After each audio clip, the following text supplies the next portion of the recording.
말씀을 우리 함께 보시겠습니다. 역대하 12장 13절로 16절 말씀입니다.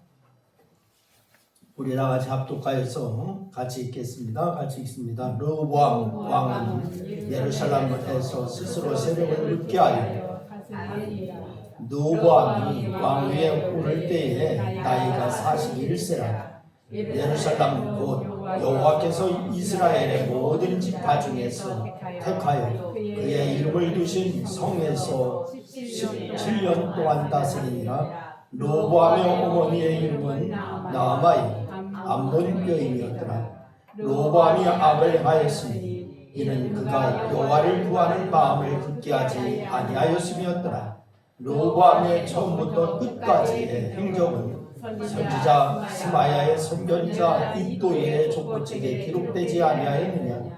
르호보암과 여로보암 사이에 항상 전쟁이 있으니라. 르호보암이 그의 조상들과 함께 누움에 다윗성에 장사되고 그의 아들 아비야가 그를 대신하여 왕이 되니라. 아멘. 할렐루야. 여러분에게 하나님의 놀라운 축복이 함께하기를 주의 이름으로 축원합니다. 다산 정약용 선생이 있습니다. 이 말은 근데 꼭 맞는 말은 아니겠지만 좀 일리가 있는 말 같아서 소개합니다. 이 정약용 선생이 자녀들에게 편지를 쓰면서 이렇게 얘기했습니다. 3대째 의원 집안이 아니면은 그 약을 먹지 말라. 이렇게 했습니다. 3대라고 하는 세월 동안 쌓인 의원으로서의 신뢰와 원칙, 그리고 시행착오 끝에 검증되어야 할 믿을 만한 그러한 뜻이 있다라고 하는 것에 대해서 얘기한 것 같습니다. 여러분, 신앙에도 3대가 있습니다.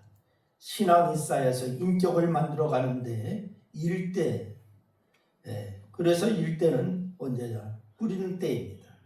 씨를 뿌리는 때. 2대는 자라는 때입니다. 3대는 열매 맺는 때입니다. 그러니 우리는 지금 부지런히 뿌려야 자녀들에게 거두게 될 줄로 믿으시기를 바랍니다. 여러분, 믿음의 씨를 잘 뿌려요.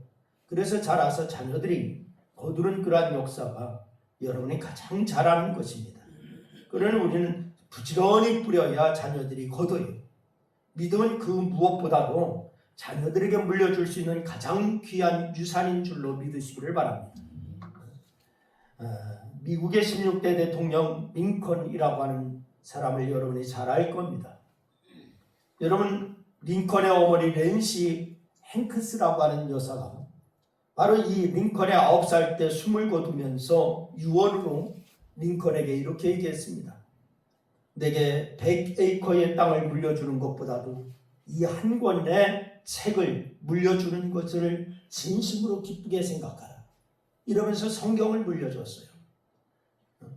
여러분, 그래서 이 물질이 아니라 신앙을 유산으로 물려주는 것이었어요. 링컨을 대통령이 되게 하는 것은 바로 이 신앙의 유산이다 라고 얘기하고 있습니다. 그래서 여러분이 잘 아는 백악관을 기도실로 만든 사람 링컨에 대해서도 여러분이 잘 아실 거예요.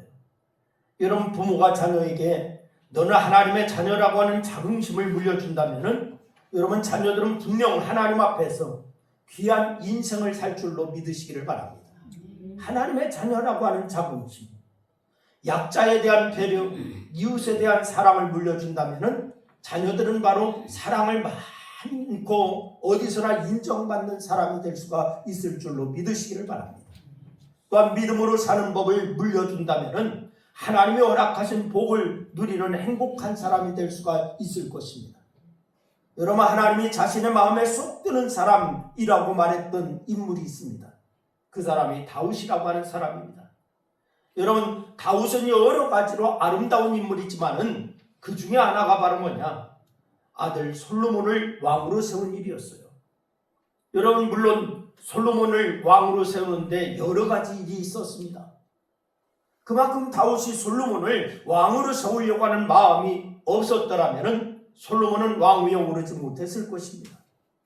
솔로몬은 왕위에 올라서 성전을 건축하는 등 타락하기 전까지는 지혜를 베푸는 왕이었습니다. 그리고서 그 뒤를 이어서 계속해서 다윗의 후손들이 왕에 오릅니다. 이것은 다윗이 성전을 지을 마음을 귀히 여기셔서 하나님께서 그렇게 해주시겠다라고 약속한 것이 사무엘하 7장 말씀에 나와 있는 말씀입니다. 그래서 이스라엘이 주전 930년에 북이스라엘과 남유다로 나라가 나누어지게 되었어요.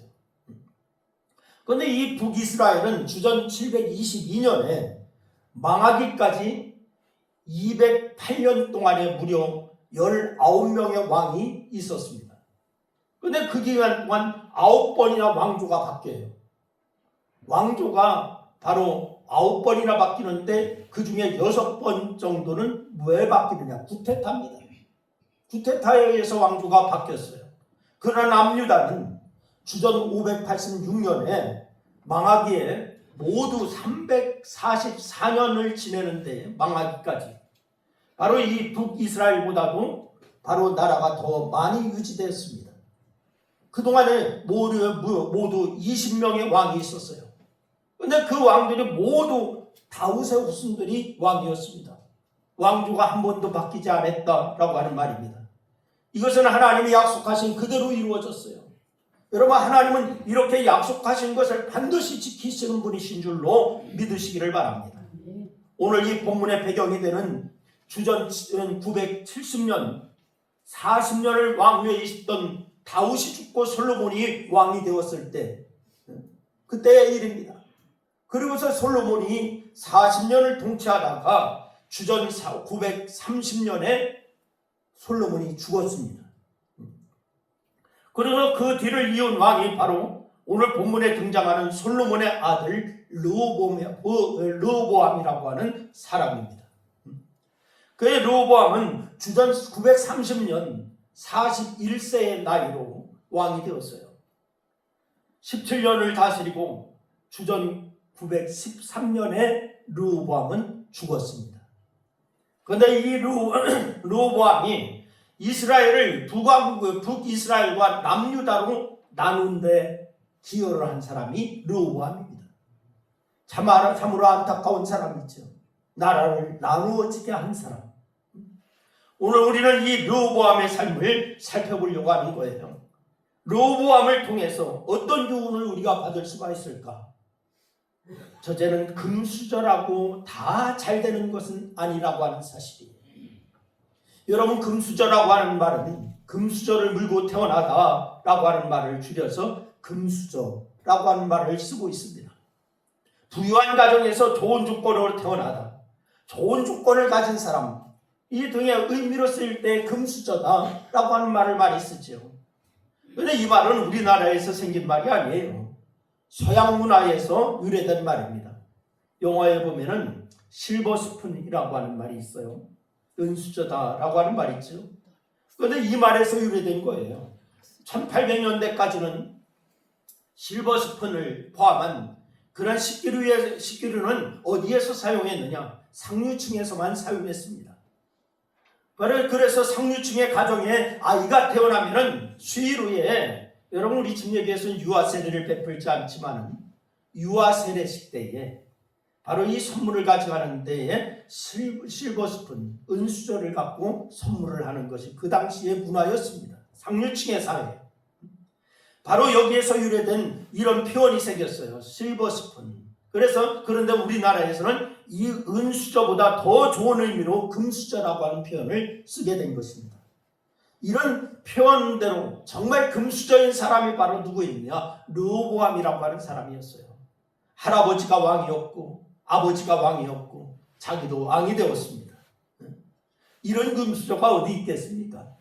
일반적으로 부유하거나 아주 조건이 좋은 집에서 태어난 사람, 금수저들이라고 얘기하지 않습니까? 그런데 그 삶의 삶도 행복할 것 같지만 그렇지 않았어요. 그것은 최고의 금수저인 르호보암을 보면 우리가 알 수가 있어요. 여러분, 오늘 보면 14절과 15절 말씀을 보니까 르호보암은 악을 행하다라고 하는 표현을 하고 있습니다. 그리고 여로보암과 전쟁을 하는데 왕위에 있는 동안 늘 전쟁을 하다가 죽은 사람이 누구냐? 르호보암이라고 하는 사람이에요. 르호보암은 편할 날이 없었어요. 금수저로 태어난 인생치고는 그 인생이 아주 불행한 사람, 대표적인 사람을 꼽으라라고 하면은 르호보암이라고 하는 사람을 꼽을 수가 있을 것입니다. 그러니까 그 금수저로 태어났다고 다 행복한 것은 아니다 라고 하는 말이에요. 이 말을 역설적으로 하면은 얼마든지 금수저가 아닌 흙수저도 그렇게 태어나도 행복할 수가 있고 잘 될 수가 있다라고 하는 말이 될 것입니다. 사실 흙수저의 대명사라고 하면은 성경에서 누구를 찾을 수가 있느냐면은 다윗을 찾을 수가 있을 것입니다. 여러분, 베들레헴에서 이세의 막내로 태어났습니다. 여러분, 다윗은 막내인데도 늘 들판에 나가서 양을 치는 일을 했어요. 보통 막내는 부모의 사랑을 받기 마련인데 다윗은 그렇지 못했습니다. 심지어 당대 최고의 선지자인 사무엘이 이새의 집에 신방을 왔어요. 신방을 왔는데도 아버지 이새는 다윗에게 들에 나가서 양을 치게 했습니다. 그런데도 다윗은 하나님을 사랑하여서 섬겨서 이스라엘의 왕이 되었습니다. 이런 예는 성경에 수없이 많이 나옵니다. 여러분, 심지어 예수님도 당시에 무시받던 갈릴리 출신이었습니다. 갈릴리에서 무슨 선한 것이 나올 수 있느냐라고 그렇게 말할 정도였으니까요. 아버지는 목수였습니다. 여러분, 그 당시에 목수라고 하는 직업은 아주 천대받는 직업이었습니다. 그나마 이 아버지가 목수인데다가 일찍 돌아가셨어요. 그러니 흙수저 중에 흙수저죠. 바울은 그 아니지만은 베드로, 야고보 모두 비슷합니다. 여러분, 그런데 이들은 모두 하나님 앞에 빛난 이름이 되었어요. 그 이유가 무엇인 줄 아십니까? 예수님을 만났기 때문인 줄로 믿으시기를 바랍니다. 여러분, 예수님을 왕으로 모셨기 때문에 그런 것이 가능했던 일입니다. 여러분, 여러분이 자녀에게 금수저로 태어나게 하지 못했다고 마음이 아픕니까? 그러나 여러분, 실망할 것이 아닙니다. 마음 아플 것이 아닙니다. 믿음의 유산을 물려주시기를 주의 이름으로 축원합니다. 우리도 마찬가지예요. 우리가 시작이 비록 흙수저라도 상관이 없습니다. 욥기서 8장 5절로 7절 말씀에 보면 이런 말씀이 있어요. 우리가 잘 아는 말씀입니다. 우리 한번 다 같이 한번 읽겠습니다. 다 같이 시작. 내가 만일 하나님을 찾으며 전능하신 이에게 간구하고 또 정결하고 정직하면 반드시 너를 돌보시고 내 의로운 처소를 평안하게 하실 것이라. 내 시작은 미약하였으나 내 나중은 심히 장대하리라. 할렐루야. 여러분, 어떤 분들은 이 말씀이 수아 사람 빌닷이 욥을 책망하면서 한 말이기 때문에 가치가 없다, 이렇게 얘기하시는 분도 있습니다. 그러나 빌닷은 여기서 보편적인 성경의 진리를 말하는 거예요. 여러분, 그러기에 이 말은 다른 성경 말씀과 동일한 가치가 있는 줄로 믿으시기를 바랍니다. 성경은 말하지요. 내 시작은 미약하였으나 지금은 흙수저지만은 내 나중은 심히 창대하리라. 할렐루야. 여러분, 이 말씀을 믿습니까? 그래, 주님을 붙잡으시기를 바랍니다. 내가 흙수저라고 환경이 나쁘다라고 실망할 것이 없다. 하나님을 붙잡기만 하면은 하나님은 우리에게 복 주시고 복된 사람으로 만들어 주실 줄로 믿는다. 이 믿음이 여러분에게 있기를 주의 이름으로 축원합니다. 두 번째로, 주변 사람이 중요하다라고 하는 교훈을 우리가 얻을 수가 있습니다. 역대하 10장 말씀에 보니까 솔로몬이 죽고서 나서 르호보암이 왕이 되기 위해서 세계보로 나갔습니다. 그때에 바로 이 솔로몬의 모든 공사를 책임지고 일하던 애굽으로 도망갔던 한 사람이 있습니다. 그 사람이 누구였느냐? 여로보암이라고 하는 사람이었어요. 여로보암은 부지런한 사람이었습니다. 솔로몬의 큰 용사였습니다. 그는 무너진 다윗성을 수축할 때에 요셉 족속의 감독자였습니다.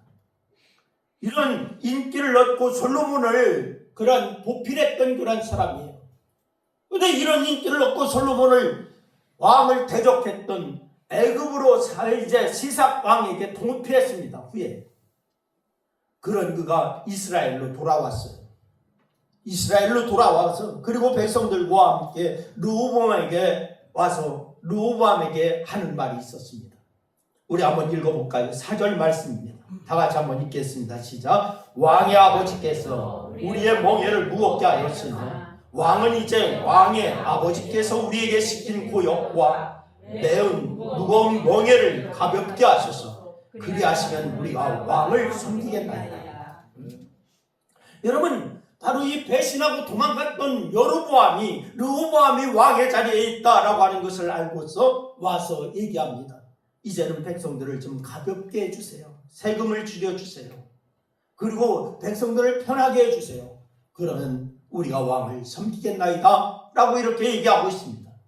솔로몬은 말년에 많은 건축공사를 강행했습니다. 백성들을 힘들게 했습니다. 특히 많은 부인을 거느려서 그런 궁궐을 건축하는 데에 열왕기상 11장 3절 말씀해 보니까 후궁이 무려 몇 명이냐? 700명이라고 했습니다. 철비 몇 명이냐? 300이라고 얘기했습니다. 그러니 그 많은 후궁들을 거느리고 있으려니까 궁을 확장해야 했습니다. 그래서 건축공사를 하게 되는 거죠. 그리고 그 건축공사를 하기 위해서 세금을 많이 걷어들이는 거예요. 백성들은 허리가 휭니다. 죽을 지경입니다.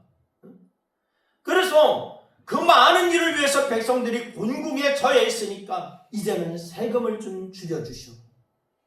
일도 줄여주시고 그러면 당신을 왕으로 섬기겠습니다. 이렇게 직언한 사람이 누구냐? 여로보암이었습니다. 그러자 르호보암은 3일 후에 다시 오라고 얘기합니다. 3일 후에 답을 주겠다는 거죠. 그리고서 그 문제를 원로들과 상의를 했습니다. 그런데 원로들이 뭐라고 하냐? 그렇게 하라고 얘기합니다. 그것이 합당하다라고 얘기를 합니다. 이들은 솔로몬의 흥망성쇠를 본 사람들이에요. 어떻게 하는 것이 옳은 일인가 잘 아는 사람들입니다. 어떻게 해야 백성들이 편하고 나라가 부강해질 것인가 이것을 잘 아는 원로들이었습니다. 왕이 첫 번째 덕목이 뭐냐? 백성들을 편안하게 하는 것이 왕의 첫 번째 덕목이라고 하는 사실을 알았습니다. 그런데 르호보암은 원로들의 말을 듣고서 다시 젊은 대신들을 불러 모았습니다. 그리고 젊은 사람들에게 자기의 친구들에게 물었습니다. 그러자 이들은 정반대의 말을 합니다. 뭐라고 얘기하는가? 우리 11절 말씀을 우리 같이 읽겠습니다. 같이 읽습니다. 시작. 내 아버지가 너희에게 무거운 명화를 내게 하였으나 이제 나는 너희의 멍에를 더욱 무겁게 할지라. 내 아버지는 가죽채찍으로 너희를 치셨으나 나는 전갈채찍으로 하리라 하소서 하더라. 나는 너희의 멍에를 더욱 무겁게 할지라. 뭐라고 얘기해요? 더욱 무겁게 해라. 세금도 더 많이 걷어들이라. 아니다. 바로 이제 너희 아버지는 가죽채찍으로 사회 백성들을 치었으면 너는 전갈채찍을 들어라. 이렇게 얘기하는 거예요. 젊은 사람들은 백성들의 입장을 생각하지 않았습니다. 그런데 르호보암은 원로들의 말을 따르지 아니하고 젊은 사람들의 말을 따랐습니다. 그러자 여로보암을 중심으로 유다와 베냐민 지파를 제외한 10지파가 독립하여서 북이스라엘을 세운 것입니다. 이때 나라가 나뉘어지게 되었어요. 이것을 보면 주변 사람들이 얼마나 중요한가 우리가 알 수가 있습니다. 여러분도 주변 사람이 여러분 술 마시고 그냥 화랑방탕하는 친구가 없고 믿음의 사람만 세우시기를 주의 이름으로 축원합니다. 여러분 그리고 주변 사람들의 조언이 중요해요. 물론 좋은 조언을 해줘도 듣지 않으면 소용이 없지만은 그럼에도 주변 사람이 중요하다라고 하는 것은 분명한 것입니다. 여러분은 주변에는 어떤 사람이 있습니까? 여러분 주변에 원로 같은 사람이 있습니까? 젊은 관리 같은 사람이 있습니까? 설령 원로 같은 좋은 사람이 없어도 실망하지 마세요. 왜? 우리 곁에는 항상 보혜사께서 함께 하심을 믿으시기를 바랍니다. 요한복음 14장 26절 말씀을 우리 한번 읽겠습니다. 다 같이 읽습니다. 시작. 보혜사 곧 아버지께서 내 이름으로 보내실 성령 그가 너희에게 모든 것을 가르치고 내가 너희에게 말한 모든 것을 생각나게 하시리라. 할렐루야. 보혜사는 보살피며 은혜를 베푸시는 분이라고 하는 뜻이에요. 즉 신자들에게 강하게 하고 진리 가운데로 인도하시는 하나님의 영, 곧 성령을 가리키는 이름, 이것이 바로 보혜사입니다. 위로자, 중부자, 바로 이 탐원자, 돕는 자, 상담자, 이런 뜻이 있습니다. 우리와 함께 하시는 성령의 하나님께서 이런 역할을 하시면서 우리를 도우시는 줄로 믿으시기를 바랍니다. 그래 사람이 없다고 실망할 필요가 없어요. 우리가 기도하면 하나님은 우리에게 오셔서 우리의 가장 좋은 상담자가 되어주시는 줄로 믿으시기를 바랍니다.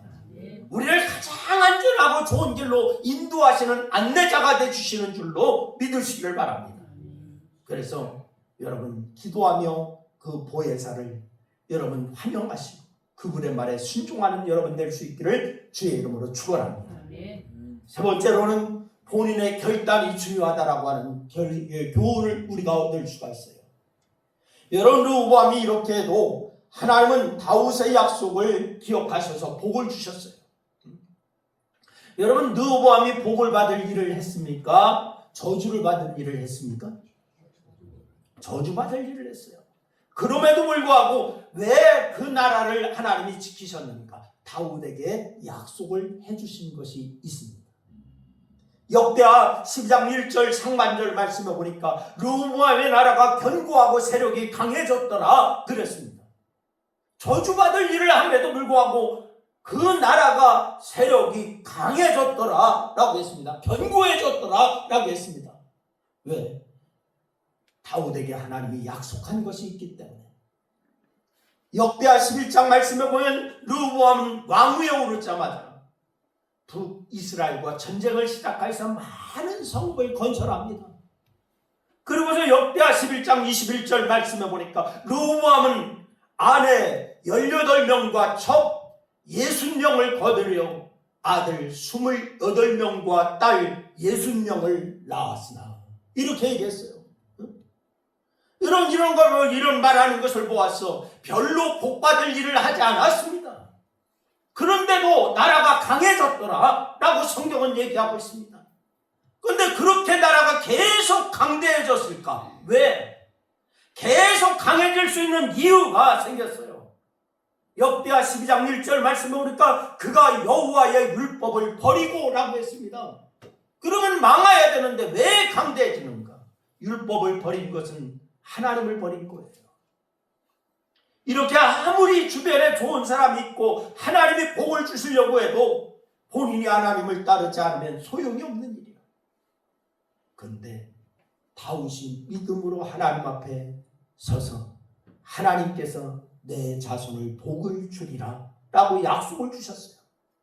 여러분이 다윗과 같은 부모가 될 수 있기를 주의 이름으로 축원합니다. 믿음의 유산을 물려주기를 주의 이름으로 축원합니다. 성경을 보면 많은 믿음의 사람들이 결단이 나오는데 그 결단이 왜 위대한 결단인지 아십니까? 믿음의 결단이기 때문에 그런 거예요. 많은 사람들이 결단을 합니다. 그런데 그 결단 중에 믿음의 결단은 드물었어요. 믿음의 사람들이 그렇죠. 믿음의 사람들은 그러나 그렇지 않았어요. 여러분 오직 나와 내 집은 여호와를 섬기겠노라 라고 고백한 사람이 있죠. 여호수아입니다. 여러분 그는 그와 버금가는 또한 인물이 하나 있는데 여호수아와 버금가는 인물 갈렙이라고 하는 인물이에요. 사실 갈렙은 여러 번 여호수아 앞에 이름이 나오는 사람입니다. 이름이 여호수아 앞에 나왔다라고 하면은 갈렙이 훌륭한 사람이라고 하는 말이에요. 여러분 한 예를 민수기 32장 12절 말씀을 보니까 이렇게 얘기하죠. 우리 한번 읽어봅니다. 다 같이 시작. 그나스 사람 여분의 아들 갈렙과 눈의 아들 여호수아는 여호와를 온전히 따랐느니라. 아멘. 여기에도 보니까 갈렙의 이름이 먼저 나와요. 여호수아의 이름이 먼저 나와요. 갈렙의 이름이 먼저 나와요. 근데 갈렙은 후에 여호수아의 지도를 받게 됩니다. 여러분 그러면 나이도 많고 자기도 인정을 더 많이 받던 사람인데 자존심이 조금 상할까 안 상할까? 오늘 여러분은 정말 인격이 훌륭해가지고 자존심 하나도 안 상하는 것 같아. 응? 저 같으면 좀 상할 것 같아. 응? 여러분 보세요. 바로 이 갈렙은 후에 여호수아의 지도를 받게 되었다. 자존심이 상할 수도 있지만 갈렙은 거기에 무너지지 않습니다. 그리고 여호수아서 14장 12절 말씀에 보니까 이렇게 얘기해요. 우리 한번 같이 읽습니다. 다 같이 시작.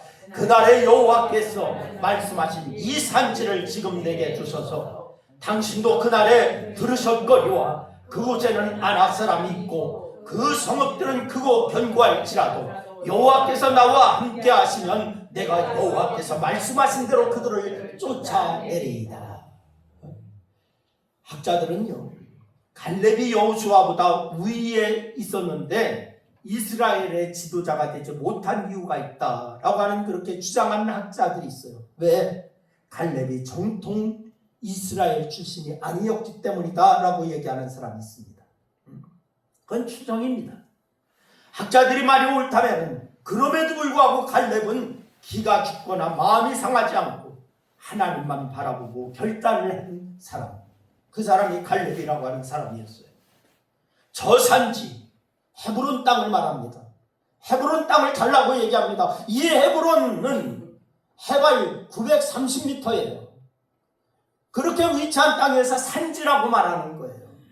그런데 이 땅에는 아브라함과 사라와 이삭과 야곱의 무덤이 있는 아주 중요한 땅이 헤브론 땅입니다. 약속의 땅입니다. 그래서 그 땅을 차지하게 해달라라고 갈렙이 얘기하는 거예요.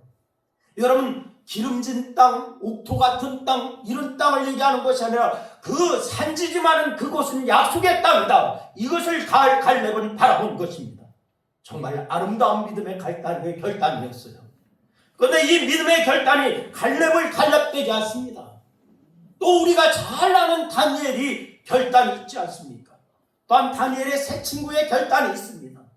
여러분, 믿음의 친구들이 되게 했어요. 그러게 우리에게도 믿음의 결단이 있어야 되는 줄로 믿으시기를 바랍니다.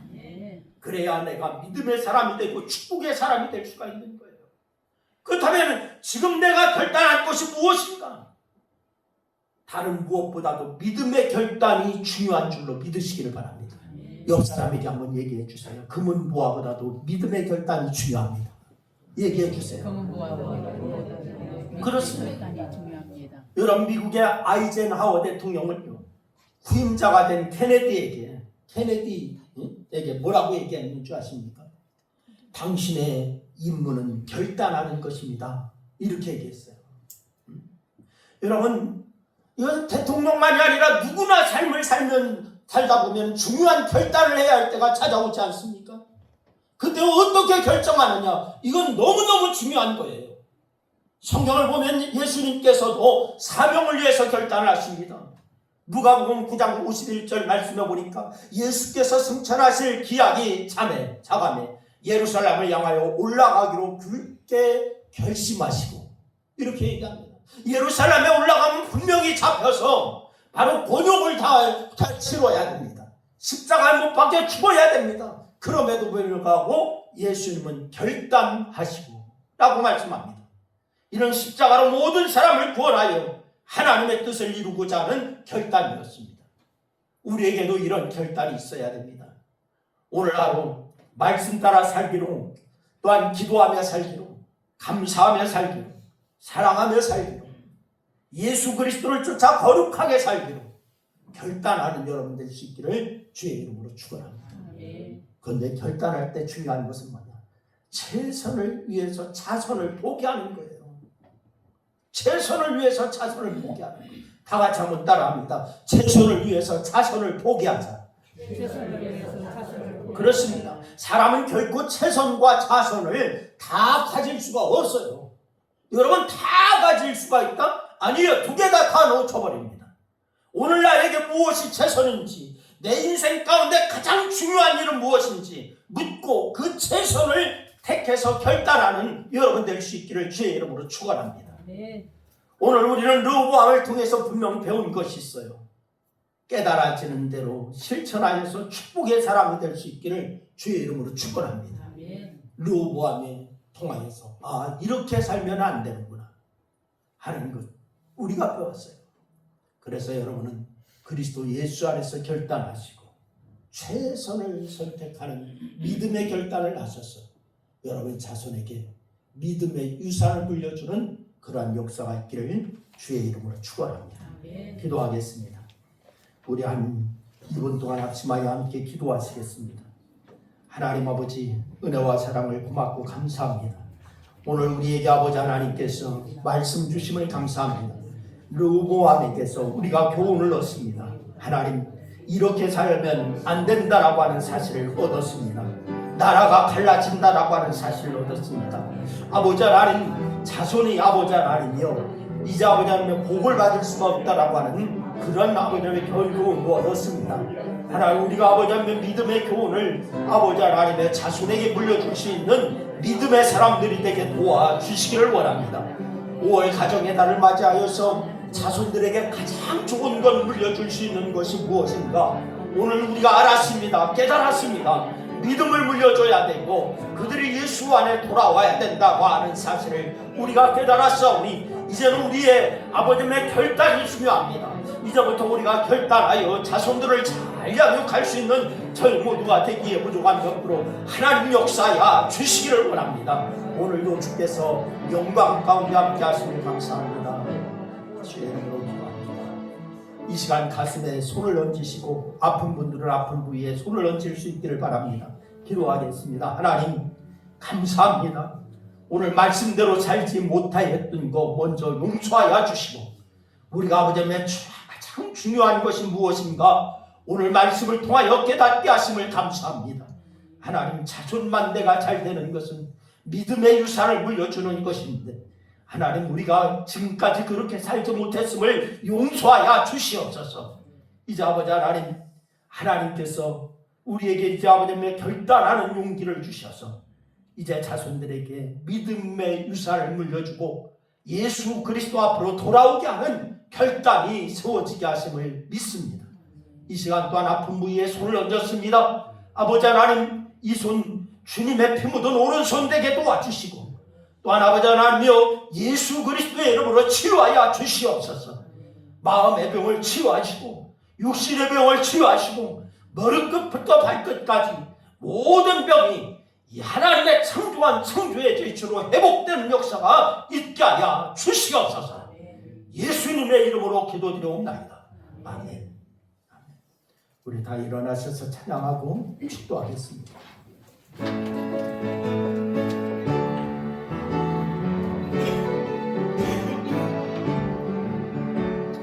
주의 발자취를 따르니 어찌 즐거운지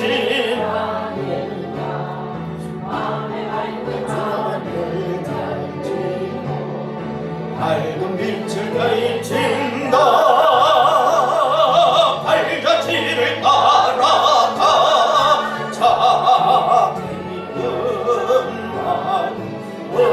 기쁨만으로 발자취를 따라가자.